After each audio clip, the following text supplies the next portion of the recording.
Welcome to Influential Entrepreneurs, bringing you interviews with elite business leaders and experts, sharing tips and strategies for elevating your business to the next level. Here's your host, Mike Saunders.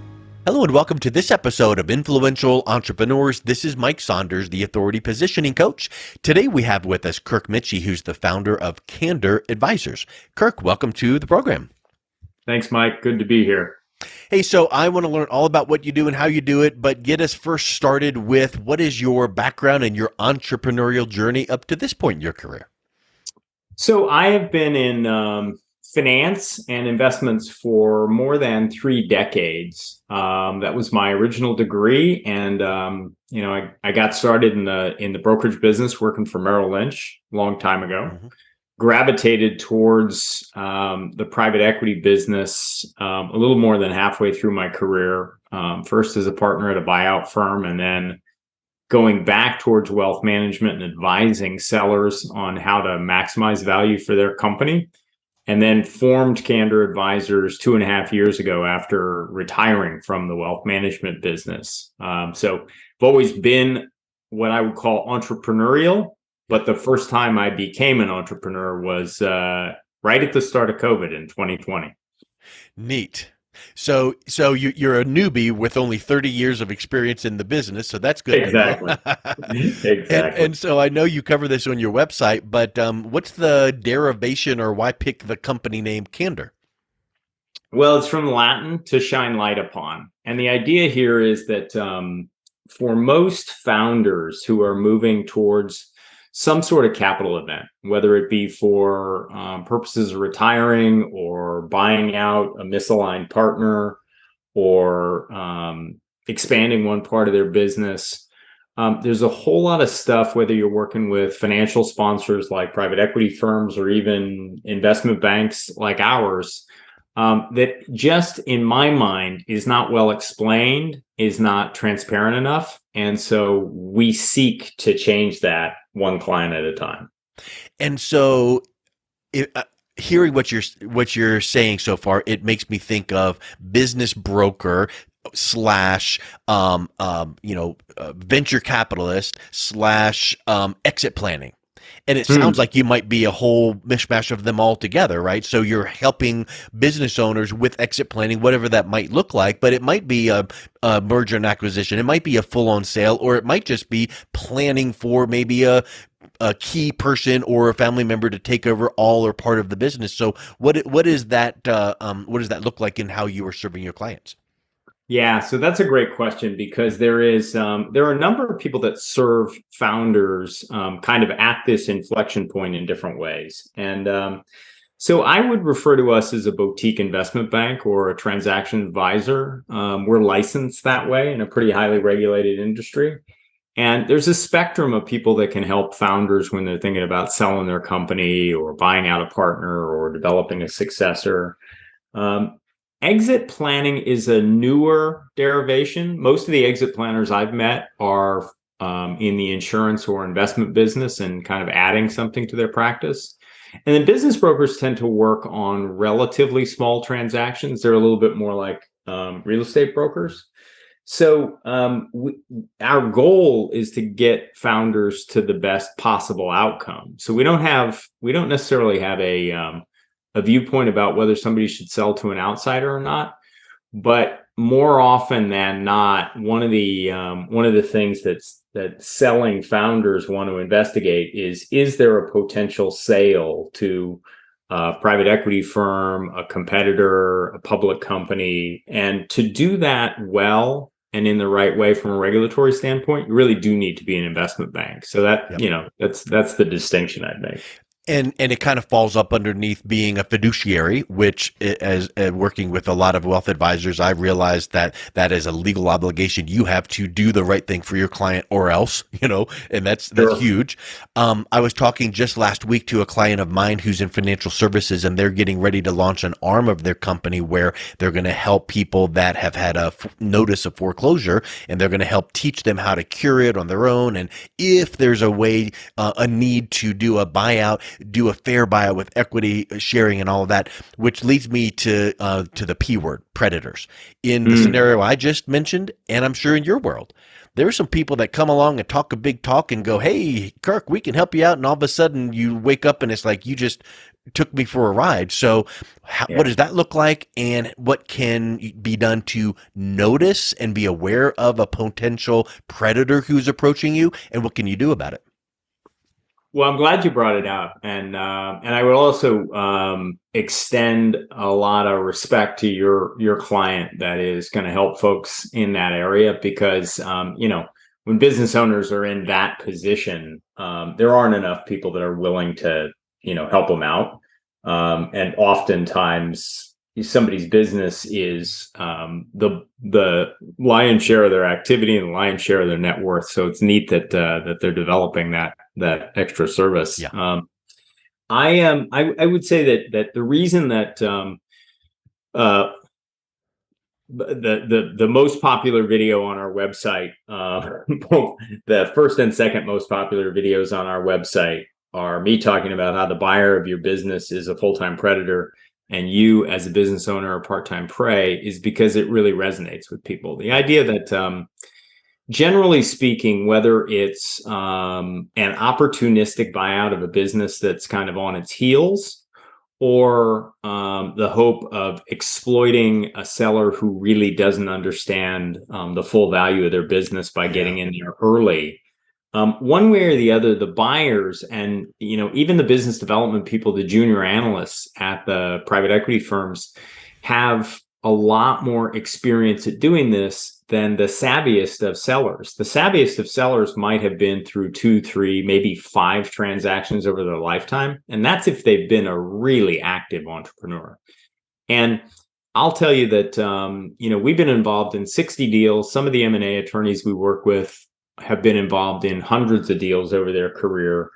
And those extra reps in the M&A gym make a huge difference. Yeah. And while we've been involved in $800 million worth of transactions just in the last 12 months, I would say that I'm equally, maybe even more proud of the bad buyers we've chased away, or the entrepreneurs we've encouraged to build more value before they go out and sell their business.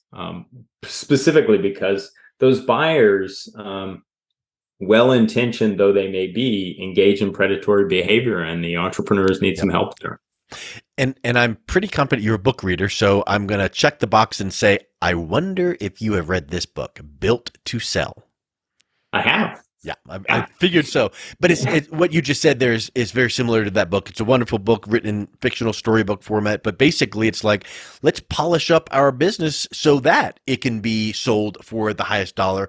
And then maybe you keep it, maybe you don't. But the point is, there are things you can do to create that external curb appeal, so to speak, with like a real estate transaction. What are some of the things that when you are working with a business that they go, okay, I'm coming to you to maybe possibly explore some options.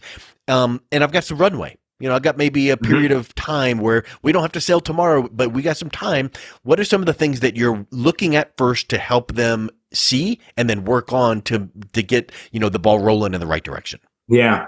So there's a few that that may or may not be reasonable depending on where the business is. But, the sweet spot for maximizing the number of both financial and strategic buyers for a business is above 2 million of adjusted EBITDA, or think about it as, kind of the net income plus the owner-oriented add backs and the other accounting definitions of EBITDA, the transferable economics of the business, right? So if let's say your business is at around $1 million of net income and you run about 150,000 of personal and lifestyle expenses that wouldn't continue if you weren't the owner of the business, it makes sense to increase the business to the point where it's at around 2 million of net income or potentially adjusted EBITDA, just because the numbers of buyers go from, a handful to hundreds by just making that differential. So that's one of the areas that if you're anywhere near kind of that $2 million of adjusted EBITDA number, that it's in your interest to clear that hurdle, because you'll just increase the number of buyers. The other thing to do is, if the business is highly concentrated with the number of customers, diversifying the customer base will make a huge difference in going out to the market, because a buyer looks at a concentrated customer base as a risk factor. The other thing's a little counterintuitive, and that is that if you as the entrepreneur are vital to your business's success, then that's a huge risk factor for a buyer. That's not an attractive thing. So one of the ways to make sure that the business is more sellable to an outside buyer is to professionalize it and make sure that you've got the right kind of second and third in command, or kind of the C-suite filled up in your business. Yeah. Because it needs to be professionalized enough that somebody else could take it over. Yeah, standard operating procedures, and here's the book of how to do XYZ, tasks, and you can come in and come right behind me, and this will run because we have systematized things. Also, I literally just today was interviewing a patent attorney, and that's one of the points that they brought up was, when you have proprietary intellectual property, that brings a huge increase to the value of a company. So maybe there's some opportunities with IP and ways that you're talking about what you do to make the business, increase that curb appeal, so to speak. Absolutely. In fact, when even in a really, really large transaction, usually the bulk of the purchase price allocation from an accounting standpoint is intangible, right? It's goodwill, it's intellectual property. Even in a large business that sells something that's prosaic, like actual products and not just services. Usually the intellectual property and the goodwill are the bulk of the value of the business. Wow. Even in those cases. Yeah. And then that ties into, are you making that well known to the market, to the potential buyer? How is the marketing messaging? It's all of that. It's not just, oh, here's this stack of papers, which are my financials, go through them and let's talk numbers. It's a whole lot more than that. So that leads me to think about this. If you're working with someone thinking of selling down the road, when's the best time to sell? Right? Because you think about like a real estate. In real estate, when's the market? We want to time the market. Or stocks and bonds, when should I buy low and sell high? Nobody knows. But what is your advice when you say to someone, when's the best time to sell the business? Yeah. So this is a particularly good question right now, Mike, because we've gone through a period of time where there was a kind of an M&A boom for small to mid-sized businesses, and there's a lot of capital still yet to be invested at private equity firms and venture capital firms. And some of that dynamic is changing right now in terms of kind of sentiment and marketplace signals.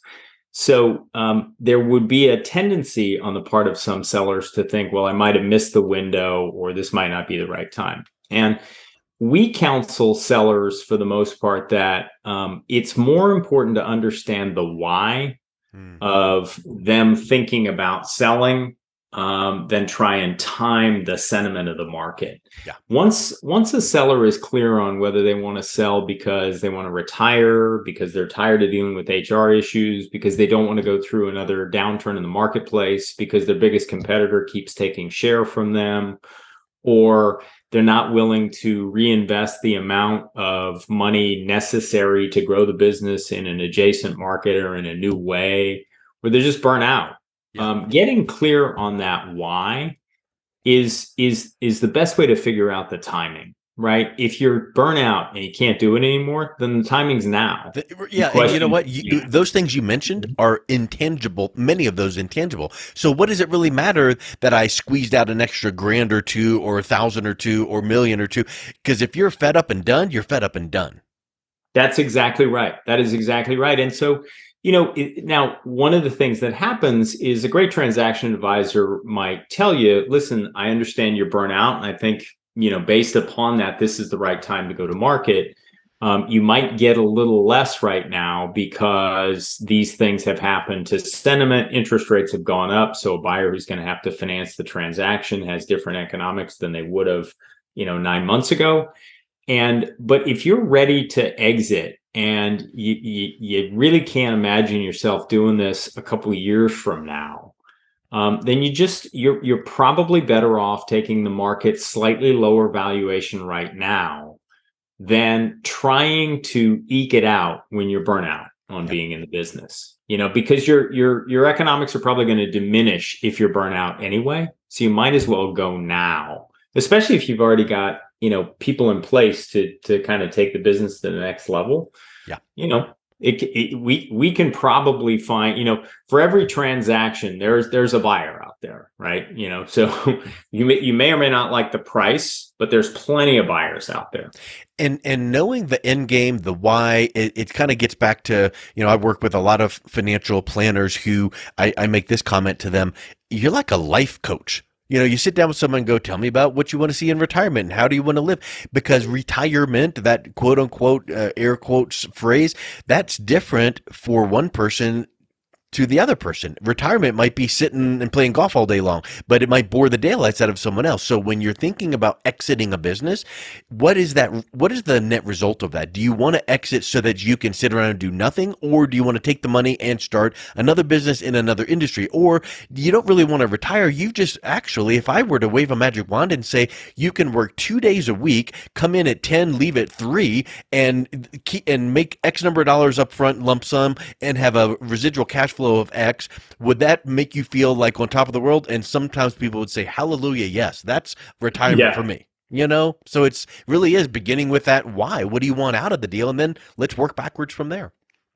That's right, Mike. I think that the best of financial advisors and exit planners do help clients to pre-experience what life's going to be like after they're no longer the owner of XYZ business. Because there is usually a lot of identity tied up in owning a business. And then there's just the practical elements of, if you're used to running your personal expenses through your business, you got to get your head around the idea that that's no longer going to be feasible for you. And then, some of the rest of it too kind of comes down to, if you know your why, then the kind of buyer is going to be a whole lot more obvious. Yeah. It's not just going to come down to price, because a financial buyer like private equity firm is going to want you to hang around for 3 to 5 years till they sell. Yeah. Strategic buyer might give you all cash at closing or mostly cash at closing and let you ride off into the sunset, play golf long enough to decide that you need something else really frustrating in your life and take up a new hobby. Yep. But yeah, so knowing your why will help to figure out who the right buyer is as well.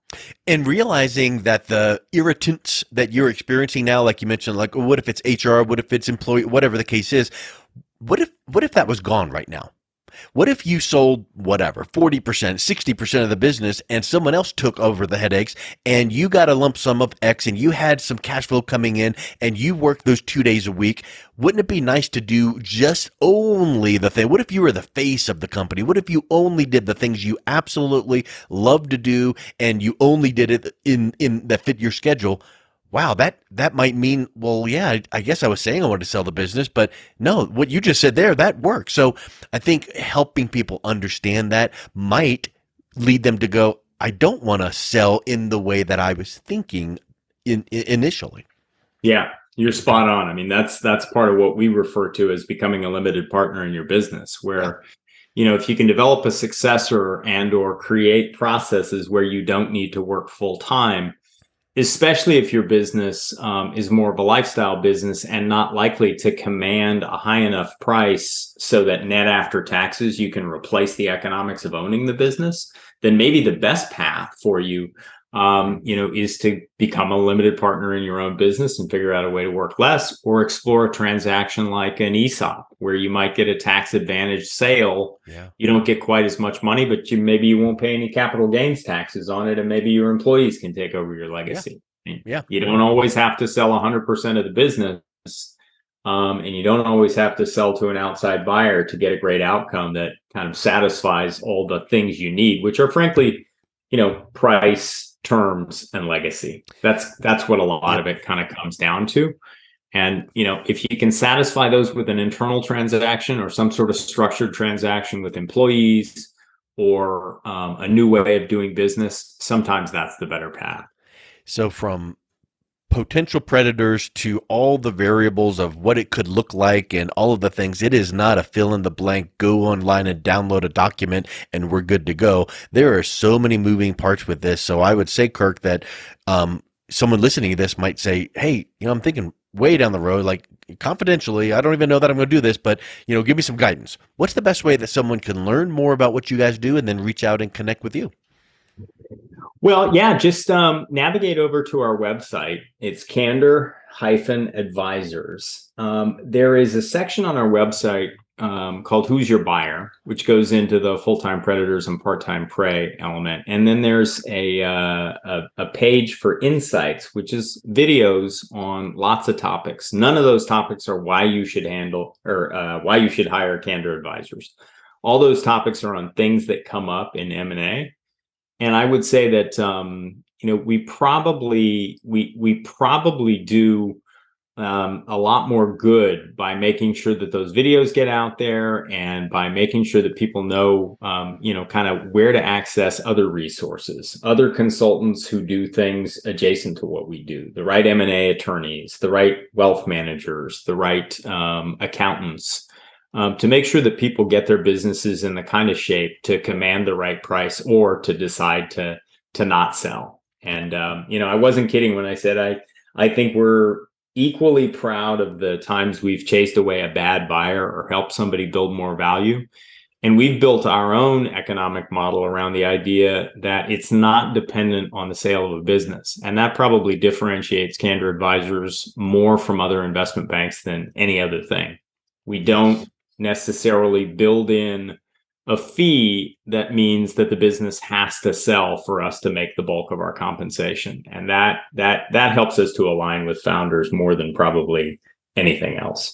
Yeah, I love it, because if you have a hammer and that's the only tool you have, everything that you look at needs to be hit with the hammer.